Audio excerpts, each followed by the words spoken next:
Martin Allen, managing in the real world. I never forget the managers who don't return calls.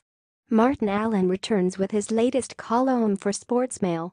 This time around, the Chesterfield manager insists the touchline talks are a waste of time, how England call-ups affected non-league, and he reflects on when England under-21s paid a visit to the Proact Stadium. He also reveals what Chelsea legend Didier Drogba taught him about defending and how he teaches his squad about the Drogba position. We kept things brief when we announced Alex Kawamia was joining us on a month's loan from Doncaster last Wednesday. It was 35 words or so. He's fit and well, and he's a forward was the thrust of it. But there was a bit more behind us getting him than just that. We've been looking for a way of getting goals into the team, but there are a lot of factors to consider. Who can we get in on loan? Do they fit what we're looking for? Crucially, are they based an hour or so from Chesterfield? Because if not, we're looking at settling into a room in someone's house, or, failing that, finding them a hotel. That can start getting expensive. Sometimes players coming on loan want expenses for traveling, appearance money, goal bonuses, even a food allowance. We can't pay out all that. We tend to do initial 1-month loans to limit the risk. We're not in the world of ringing agents or waiting for them to call us.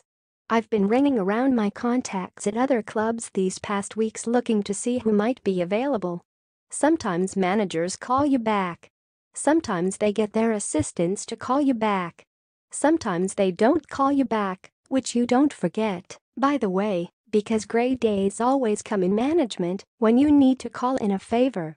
It was John Schofield, my assistant manager at Cheltenham and Gillingham, now at Doncaster, who told me Alex might be available on loan.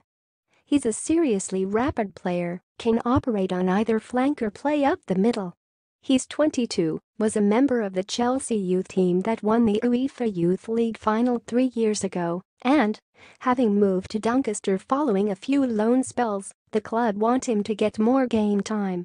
He's local, so we don't have to pay hotels, and he's a former elite academy player who has what it takes physically. Not all of them do. No hotel fees, no food allowance, and, on the basis of what I saw at Halifax on Saturday, someone who will be looking to loan for much more than a month.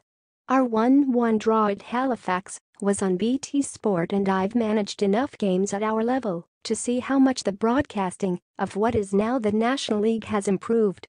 There are more camera angles now, and the commentators and analysts really know their stuff. They had clearly read last week's column, where we talked about lunch menus and training sessions. And though I'm all for opening the window on my world, thank heavens that they no longer do touchline interviews with managers during the game. I don't mind admitting I passed that dubious honor on to my assistants. Those interviews never yielded anything because managers were too preoccupied. I felt some sudden sympathy last week for Premier League managers who lose most of their squad to international call-ups.